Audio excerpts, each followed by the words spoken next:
Hello everyone, welcome to Magnet Brains. मैं Abhishek Kumar. Magnet brains अकेला एक ऐसा प्लेटफॉर्म जो complete NCERT book, NCERT exemplar और बेस्ट पब्लिशर्स की बुक आपके सामने कंप्लीट सॉल्यूशंस और कंप्लीट थ्योरी के साथ यहाँ पे प्रोवाइड करता है। तो चलिए, जो वीडियो आप लोग वॉच कर रहे हैं, थोड़ी सी हम इसकी बात कर लेते हैं, क्योंकि इस वीडियो में मैं आपको कुछ पढ़ा नहीं रहा, बट आपको एक लेटेस्ट न्यूज़ दे रहा हूँ। यस, लेटेस्ट न्यूज़ कुछ आप मेरे पीछे ही देख रहे हैं कि एक रैशनलाइज्ड कंटेंट आपको एनसीईआरटी ने प्रोवाइड कर दिया है। तो अब जो नया सेशन आप लोग जिसकी तैयारी कर रहे हैं, उन स्टूडेंट्स के लिए जो 2022 और 23 की तैयारी कर रहे हैं, ठीक है, तो ईयर 2022 एंड ईयर 2023 तक पढ़ने वाले जो स्टूडेंट्स हैं, जो आप लोग प्रेजेंट डेट में पढ़ रहे हैं, आप लोग जस्ट अभी 6th क्लास पास करके 7th क्लास में आए हैं, तो आपको ये पता होना चाहिए कि 2 साल से जिस तरीके से कोविड की सिचुएशन थी, इसको देखते हुए एनसीईआरटी ने अपने सिलेबस को किस हद तक रिड्यूस कर दिया है और लेटेस्ट सिलेबस आपको क्या पढ़ना है। तो अगर आपके स्कूल में एनसीईआरटी बुक चल रही है या आप एनसीईआरटी बुक से तैयारी कर रहे हैं, तो आपको अपने एग्जाम्स में आने वाले सिलेबस की नॉलेज होनी चाहिए। तो चलिए, हम लोग इस वीडियो में आपके सिलेबस को डिस्कस करेंगे 7th क्लास स्टूडेंट्स। तो थोड़ा सा ध्यान दीजिएगा कि एनसीईआरटी ने क्या नया सिलेबस आप लोगों के लिए 2022 और 2023 के लिए सेट किया है। तो जैसे कि एक न्यूज़ आप लोग देख रहे हैं, सिंपल सी न्यूज़ है कि कोविड-19 की सिचुएशन को देखते हुए, यहाँ पे इस पैंडेमिक को देखते हुए एक रिड्यूस कंटेंट लोड स्टूडेंट्स के ऊपर दिया गया है। मतलब कंटेंट का जो लोड था उसको रिड्यूस किया गया है। तो in a view of a कोविड-19 pandemic, it is imperative to reduce content load on students. The national education policy 2020, तो एक नेशनल एजुकेशन पॉलिसी 2020 में जो बनी, क्योंकि इस पेंडेमिक सिचुएशन में इस लोड को कम करने के लिए उन लोगों के कारण यहाँ पे जो कंटेंट को, सिलेबस को लोड, मतलब जो उसका लोड था उसको जो रिड्यूस किया गया है, तो reducing the content load and providing the opportunity for experiential learning with creative mindset. मतलब यहाँ पे एक सिंपल सा नोटिस में ये स्टेटमेंट दिया गया है कि इस सिलेबस को रिड्यूस सिर्फ इसी कारण किया गया है कि आप लोग आगे की अपॉर्चुनिटीज को देखें। जो ऐसा लोड था, मतलब जो ऐसे टॉपिक्स थे जो आपको बार बार पढ़ने हैं, हर क्लास में पढ़ने हैं, उसको प्रेजेंट क्लास में, ठीक है, जैसे 7th क्लास की अगर मैं बात करूं, तो 7th क्लास की प्रेजेंट क्लास में आपके ऊपर से वो लोड कम कर दिया गया है। कुछ टॉपिक ऐसे थे जो आप 6th में ऑलरेडी पढ़ चुके हैं, या कुछ टॉपिक ऐसे हैं जो आप 8th में कंपलसरी है पढ़ना, ठीक है, तो वो उनके कुछ टॉपिक्स जो 7th क्लास में थे उनको यहाँ पे रिड्यूस कर दिया गया है, ठीक है। In this background, NCERT has undertaken the exercise to rationalise the text book across all classes. Learning outcomes already developed by the NCERT across classes have been taken into consideration in this exercise। तो यहाँ पे finally जिस syllabus को इन लोगों ने तैयार किया है, वो इतना प्यारा सिलेबस इन लोगों ने तैयार किया है कि आप लोगों को सिर्फ आप लोगों के बैकग्राउंड, मतलब आप लोगों को क्या आगे सीखना चाहिए, उस चीज़ को ध्यान में रखते हुए जो ज़रूरी है, जो आपको अपॉर्चुनिटी दे सकते हैं, जो टॉपिक आपके फ्यूचर में काम के हैं, उनको यहाँ पे आपकी लर्निंग के लिए खास बनाया गया है। तो इस तरीके का ये नोटिस इन लोगों ने रिलीज किया है। और आपको यहाँ पे दिखा दूं, जो रिड्यूस सिलेबस आप लोग यहाँ देख रहे हैं, जैसे कि आप देखेंगे कि यहाँ पे जब आप एनसीईआरटी बुक ओपन करते हैं, ठीक है, तो आप लोगों के सामने क्लियरली पेजेस नंबर के साथ में उनके टॉपिक्स को जो कि ड्रॉप्ड आउट किए गए हैं, ड्रॉप्ड आउट मतलब जिनको रिड्यूस किया गया है, तो मैं ऐसा कहूंगा कि इन टॉपिक्स को आप मेरे साथ साथ मार्क करते जाइए।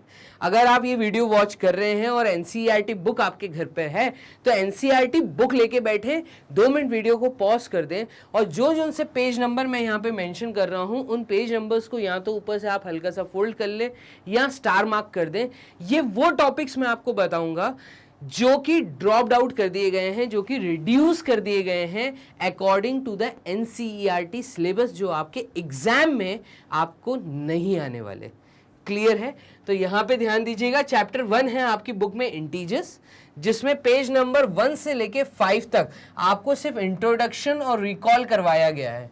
मतलब आपको इंटीजर्स ऑलरेडी जो आप 6th में पढ़ चुके हैं, उन इंटीजर्स में रिकॉल, मतलब जो आपका 6th क्लास का पार्ट था, उस रिकॉल को खत्म किया गया, ठीक है। उससे रिलेटेड छोटी सी इंट्रोडक्शन, क्योंकि ऑलरेडी आप 6 में पढ़ चुके हैं, इस चीज को यहाँ पे रिड्यूस कर दिया गया है। तो पेज नंबर 1 से लेके 5 तक ये पेजेस आपको नहीं तैयार करने, ठीक है। फिर उसके बाद पेज नंबर 14 पे आपका ये जो टॉपिक है जहां पे आपको मल्टीप्लिकेशन सिखाया गया है, प्रोडक्ट ऑफ 3 और मोर नेगेटिव नंबर्स, कि अगर नेगेटिव नंबर्स आपस में मल्टीप्लाई होंगे 3 या 3 से ज्यादा वाला जो टॉपिक है 1.4.3 रिड्यूस कर दिया गया है। 18 से लेके 20 पेज तक, मतलब ये जो 3 पेज है, यहाँ पे आपको सिखाया गया था कि मल्टीप्लिकेशन को ईजियर कैसे करते हैं। तो इस टॉपिक को भी अभी आपको 7th क्लास में एनसीईआरटी बुक में नहीं करना। 1.5.7 वाला जो टॉपिक है, तो आप वहां पे देखेंगे जो 1.5.7 वाला टॉपिक है उसको आप मार्क कर दीजिए, जो कि इन 3 पेजेस के ऊपर दिया हुआ है। क्लियर है ये चीज। अगेन चैप्टर नंबर 2 की अगर मैं बात करूं तो यहाँ पे फ्रैक्शंस एंड डेसिमल्स आपका सेकेंड चैप्टर है, इसमें भी रिड्यूस किया गया है। 29 पेज नंबर से लेके 32 पेज नंबर तक आपको किन टॉपिक्स की तैयारी नहीं करनी वो चीजें यहाँ पे मेंशन है। तो 29 से लेके 32 तक आपको इंट्रोडक्शन दिया गया है, रिड्यूस हो गया है, इस पे ज़्यादा हमें ध्यान नहीं देना। वैसे ये इंट्रोडक्शन था तो इतना ज़्यादा बस एक छोटा सा रिकॉल होता है। इंट्रोडक्शन ये है कि आपको चैप्टर में करना क्या है, ये चीज़ वैसे भी हर टीचर आपको सिखाएगी। तो बस ये बुक में इन पेजेस को रिड्यूस कर दिया गया है। 46 से लेके 48, मतलब ये जो 3 पेजेस हैं, how well have you learned about fraction, fractions के बारे में एंड डेसिमल्स के बारे में, ठीक है। तो ये 2 टॉपिक हैं 2.2 और 2.5, इसको भी यहाँ पे रिड्यूस कर दिया गया है। मैं कहूँगा कि ये चीज़ इंपॉर्टेंट थी बट रिड्यूस कर दिया, कोई इशू नहीं। लेकिन जो भी टीचर आपको 7th क्लास पढ़ाएंगे, मतलब आपके स्कूल में भी जब भी पढ़ाई होगी, तो ये चीज़ वैसे भी वर्बली बता दी जाती है। तो ये 2 चैप्टर्स में क्या क्या रिड्यूस किया गया वो मैंने आपको बताया। ऐसे ही चैप्टर नंबर 3, 4 और 5 में रिडक्शन किया गया है। यहाँ पे पेज नंबर 57, 58, 59 ये 3 पेजेस पे आपको introduction, collection of data and organisation of data दिया था, ठीक है। तो ये तीनों चीज़ें आपकी यहाँ कम की गई। फिर पेज नंबर 74, 75, 76 पे आपको ये 3.9 वाला जो टॉपिक है, चांस एंड प्रोबेबिलिटी, जल्दी से अपने बुक में मार्क कर लीजिए कि प्रोबेबिलिटी वाला टॉपिक कंप्लीट तरीके से रिड्यूस कर दिया गया है, मतलब हटा दिया गया है।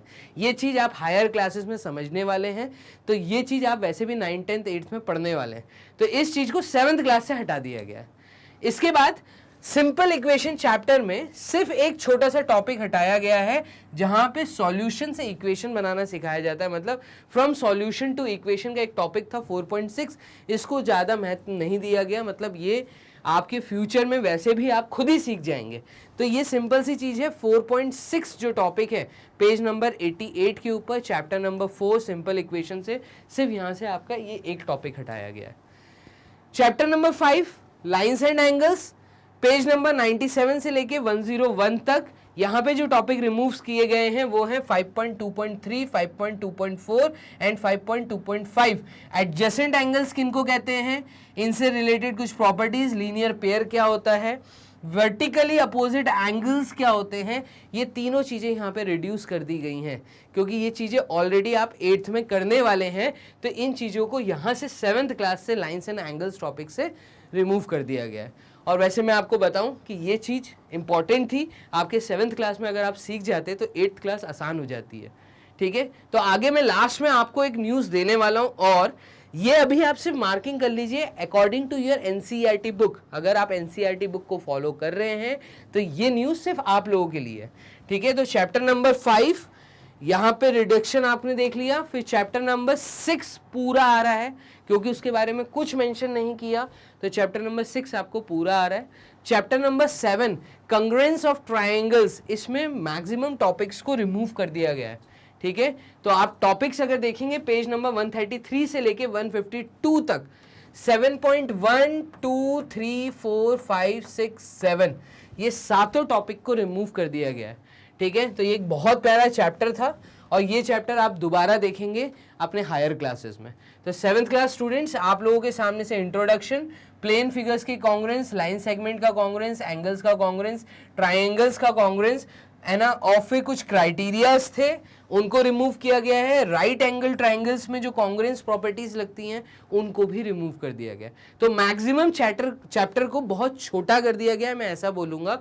अब इसमें बहुत कम पढ़ना है, पहले बहुत ज्यादा पढ़ना पड़ रहा था डेफिनेटली, इसको बहुत रिड्यूस कर दिया। तो चैप्टर नंबर 7 तो अब एकदम लड्डू कर दिया आपके लिए। चैप्टर नंबर 8 है आपका कंपेयरिंग क्वांटिटीज।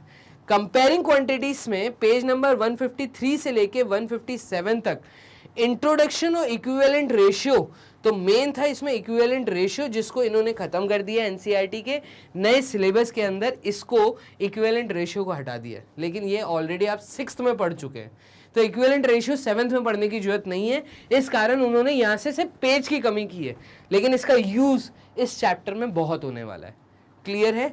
चलिए, तो चैप्टर नंबर 7 और 8 कंपेयरिंग क्वांटिटीज तक मैंने आपको बता दिया। टोटल 15 चैप्टर आपकी बुक के अंदर है। चैप्टर नंबर 10 में आप देखेंगे अगेन मैक्सिमम टॉपिक्स आपके प्रैक्टिकल ज्योमेट्री से रिमूव कर दिए हैं। इसका रीजन ये है क्योंकि ये सारे टॉपिक आपको 8th क्लास में और 6th क्लास में आप जहां कर चुके हैं और 8th में फिर से हैं। ठीक है, तो इंट्रोडक्शन पार्ट मतलब पॉइंट 1, पॉइंट 2, पॉइंट 3, 4, 5, 6, 7 7 टॉपिक यहाँ पे अगेन रिमूव किए गए हैं। पेज नंबर 193 से लेके पेज नंबर 204 तक ये टॉपिक्स थे आपके। कंस्ट्रक्शन कैसे करते हैं पैरेलल लाइंस का, ठीक है, अगर कोई पॉइंट लाइन के बाहर दिया है, through a point not on the line. Construction of triangle कैसे करते हैं, ये मेन टॉपिक था, रिमूव कर दिया। Constructing a triangle when length of its 3 sides are known, जब हमें ट्रिपल एस क्राइटेरियन दिया होता है, मतलब जब हमें तीनों साइड्स की लेंथ पता होती है तो ट्राइंगल कैसे कंस्ट्रक्ट करना है, ये टॉपिक रिमूव कर दिया गया है। तो इससे रिलेटेड क्वेश्चंस भी आपको एग्जाम में देखने को नहीं मिलेंगे। ठीक है, कंस्ट्रक्शन है ट्राइंगल, और ये टॉपिक इंपॉर्टेंट था, ये हर साल पूछा जाता था। constructing a triangle when the length of 2 sides and the measure of the angle between them are known, SAS criterion, 2 sides 1 angle अगर आपको दिया है तो अगेन इससे रिलेटेड क्वेश्चंस हमें ध्यान नहीं देने हैं। ठीक है, तो triple S criterion, SAS criterion, ये दोनों खत्म। फिर ASA criterion, ASA 2 angle 1 side अगर दी है उससे ट्राइंगल का कंस्ट्रक्शन। तो आप देख रहे हैं यहाँ पे कंस्ट्रक्शन ऑफ ट्राइंगल में तीनों इंपॉर्टेंट प्रॉपर्टीज के थ्रू जो कंस्ट्रक्शन होने वाला था, और मैं कहूंगा चौथी प्रॉपर्टी भी जो RHS कंस्ट्रक्शन था, मतलब राइट और हाइपोटेन्यूज, राइट एंगल हाइपोटेन्यूज और एक साइड जो कॉमन होती थी 2 ट्राइंगल्स के बीच में, मेन तीनों मतलब मैं कहूंगा चारों टॉपिक को रिमूव कर दिया गया है। तो अब अगेन मैं यहां पे कहूंगा कि प्रैक्टिकल ज्योमेट्री को बहुत लड्डू कर दिया गया है। एकदम सिंपल, जब मेन टॉपिक्स ही खत्म हो गए, ट्राइंगल के यहाँ पे कंस्ट्रक्शन ही खत्म हो गए, तो यहाँ पे इस चैप्टर में बहुत थोड़ा सा रिड्यूस्ड सिलेबस बचा है। मैक्सिमम टॉपिक्स अगेन मैं कहूंगा जो इंपॉर्टेंट थे, जहां से ज्यादा मार्क्स के क्वेश्चन बनते थे, वो सब यहाँ पे रिड्यूस कर दिया गया है। तो आपने देखा चैप्टर नंबर 10 में से प्रैक्टिकल ज्योमेट्री से बहुत ज़्यादा टॉपिक्स आपके रिमूव्ड हैं, इनको आप मार्क कर लीजिए। और इससे रिलेटेड क्वेश्चंस आपको स्कूल एग्जाम में देखने को नहीं मिलेंगे। मैं बार बार एम्फेसिस कर रहा हूँ आपके स्कूल एग्जाम पे और आपके स्कूल टीचिंग पे। ठीक है, तो स्कूल टीचिंग में ये सब कुछ आपको नहीं मिलने वाला। चलिए मूव करते हैं चैप्टर नंबर 11 और 12 अगर आप देखेंगे। ठीक है, मैं आपको बता दूं 13, 14, 15 में कोई चेंजेस नहीं है, वो चैप्टर कंप्लीट तरीके से आ रहे हैं और सबसे इंपॉर्टेंट चैप्टर है। 11th और 12th पेरीमीटर एंड एरिया, एक बहुत इंपॉर्टेंट चैप्टर, बहुत अच्छे क्वेश्चंस यहाँ से फ्रेम होते थे, लेकिन अगेन यहाँ पर आप देखेंगे स्क्वायर्स एंड रेक्टेंगल से रिलेटेड टॉपिक को पूरा रिमूव कर दिया। Triangles as a part of rectangles, जहां पे आपके रेक्टेंगल में 2 ट्राइंगल बना के फिर एरिया वेरिया पूछते थे, वो वाले क्वेश्चंस रिमूव हो गए। Generalising for the other congruent parts of the rectangles, ये पार्ट 11.2.2, 11.2.1, 11.2, तो 11.2 टॉपिक से 0.1, 0.2 ये दोनों मेन टॉपिक्स को रिमूव कर दिया गया है। ठीक है, 11.6 रिमूव्ड है, 11.7 कुछ एप्लीकेशंस थी और कन्वर्जन ऑफ यूनिट। कई बच्चे यहाँ पे घूम जाते थे कि डेसीमीटर में दिया हमें मीटर में कन्वर्ट करना है, मीटर में दिया हमें सेंटीमीटर में कन्वर्ट करना है, तो कन्वर्जन ऑफ यूनिट्स वाला पूरा पार्ट 7th क्लास स्टूडेंट्स आपके यहाँ से रिड्यूस कर दिया गया है। ठीक है, तो एक मैं कहूँगा पेरीमीटर एंड एरिया में बहुत बड़ा अगेन सिलेबस रिमूव किया गया है। Chapter number 12 algebraic expressions, page number 235 से 240, 243 एंड 247 तक के जो पेजेस हैं जहां पे ये टॉपिक्स मेंशन है, addition and subtraction of algebraic expression, बहुत इंपॉर्टेंट टॉपिक था बट रिमूव कर दिया गया, तो रिड्यूस सिलेबस में आ गया, मतलब अब ये टॉपिक आपको नहीं पढ़ना। Using algebraic expression formula and rules, कुछ फॉर्मूला और कुछ रूल्स थे, तो ये आपको 12.8 टॉपिक था और 12.6 टॉपिक, दोनों मेन टॉपिक्स को रिमूव कर दिया गया। तो मैं ऐसा कहूंगा अगेन इस चैप्टर से कम मार्क्स के क्वेश्चंस आपको फ्रेम होते हुए दिखेंगे, ठीक है। तो मैक्सिमम सिलेबस को यहां कर दिया गया है रिड्यूस। ये था आपका चैप्टर नंबर 12 तक का पूरा डाटा, ठीक है। 13, 14, 15 पूरी तरीके से आ रहे हैं, बस यही वो चैप्टर्स थे जो रिमूव किए गए। अब यहां पे सवाल उठता है कि सर जो सिलेबस रिड्यूस किया गया है क्या हमें यही पढ़ना है और आप क्या ये कंप्लीट तरीके से हमें पढ़ाएंगे? तो मैं आपको यहां पे बता दूं कि मैग्नेट ब्रेन्स के प्लेटफॉर्म पे सारी चीजें ऑलरेडी आपके सामने वैसे के वैसे ही कंप्लीटेड हैं, बहुत अच्छे से चीज़ों को समझाया गया है और पूरी चीज़ें आपको एक प्रॉपर चेन जो थी पहले उसी चेन के हिसाब से आपको यहाँ पे समझाई गई हैं।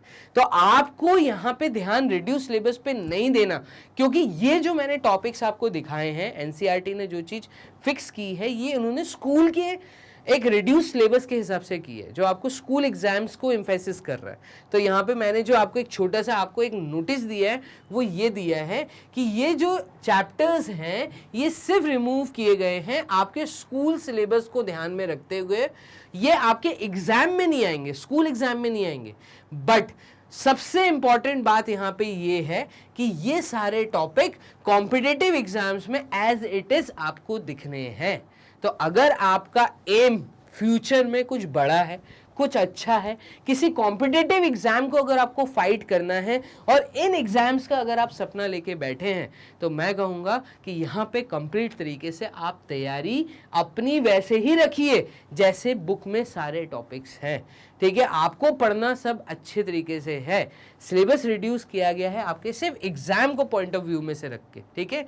अगर आप एनटीएससी एग्जाम, केवीपीवाई एग्जाम जो है आपका ओलंपियाड्स हैं, इन एग्जाम्स के अगर आप सपने देख रहे हैं या in future after 12th class आप आईआईटी जेईई में जाना चाह रहे हैं, UPSC exam, SSC exam, railway, banking के एग्जाम्स, अगर आपको बैंकिंग सेक्टर में जाना है या किसी भी गवर्नमेंट सेक्टर में जाना है, तो उनके जो कंपटीशन एग्जाम्स होते हैं 6th syllabus, 7th syllabus, 8th syllabus, 9th and 10th तक का जो पूरा सिलेबस है यही आपको कॉम्पिटिटिव एग्जाम्स में पूछा जाता है। तो आप लोग इसको देख के जो रिड्यूस किया गया है सिलेबस से, आप लोग ज़्यादा खुश ना होते हुए कि सिलेबस रिड्यूस हो गया है, अरे वाह हमें तो इतना सा पढ़ना है, मैं कहूँगा कि इस स्ट्रेटजी को ना अपनाइए, ठीक है। तो मैग्नेट ब्रेन्स के प्लेटफॉर्म पे आप बने रहिए क्योंकि प्रॉपर तरीके से यहाँ पे चीज़ों को एक्सप्लेन किया गया है, बहुत अच्छे से समझाया गया है और आपके फ्यूचर को ध्यान रखते हुए, ठीक है, आपको यहाँ पे सारी चीज़ें बहुत बढ़िया तरीके से दी गई हैं, ठीक है। तो इन चीज़ों को आपको ध्यान में रखना है। आपको स्कूल एग्जाम की जो तैयारी करनी है वो सिलेबस आपके सामने है, उस सिलेबस को आप ध्यान रखिए, अपने स्कूल एग्जाम की तैयारी करिए। लेकिन कॉम्पिटिटिव एग्जाम्स के लिए आप सारी चीज़ों का ज्ञान जरूर रखिए। ज्ञान लेना बहुत अच्छी बात है, जहाँ से ज्ञान मिल रहा है वहाँ से कलेक्ट करने वाली आदत को डालिए। क्लियर? तो चलिए मैग्नेट ब्रेन्स के प्लेटफॉर्म पे बने रहिए। 100% फ्री एजुकेशन के साथ ये प्लेटफॉर्म काम कर रहा है और आपको किसी तरह का कोई अठन्नी भी यहाँ पे पे नहीं करनी। मैं ऐसा कहूँगा कि किसी तरह की सब्सक्रिप्शन फीस भी हम आपसे यहाँ नहीं ले रहे हैं। एक सिंपल सा प्लेटफॉर्म, बहुत बेस्ट कंटेंट, सारी बेस्ट फैकल्टीज आपको सिर्फ मैग्नेट ब्रेन्स के प्लेटफॉर्म पे मिल रही है। बने रहिए मैग्नेट ब्रेन्स के प्लेटफॉर्म पे और इसी तरह के नोटिसेस जो आपको प्रेजेंट में आते जा रहे हैं, इसकी न्यूज़ के लिए आप जल्दी से चैनल को कर दीजिए सब्सक्राइब, क्योंकि यहाँ पर जैसे जैसे नए न्यूज़ आते हैं आपको पहले अपडेट किया जाता है। क्लियर? और जल्दी से इस वीडियो को दे दीजिए एक लाइक, क्योंकि ये ज़्यादा लोगों तक न्यूज़ पहुंच पाए कि उनका सिलेबस क्या रिड्यूस किया गया है, उनको क्या स्कूल एग्ज़ाम के हिसाब से तैयारी करनी है। तो स्कूल एग्ज़ाम की तैयारी के लिए आप लोगों को वीडियोस को बहुत ज़्यादा शेयर करना होगा और चैनल को सब्सक्राइब करना होगा। अगर अभी तक आपने बेल आइकन नहीं दबाया है तो जल्दी से बेल आइकन को प्रेस कर दीजिए। मिलते हैं किसी और बढ़िया न्यूज़ में। तो यहाँ पर अभी मैं आपसे लेता हूँ विदाई। Bye and take care.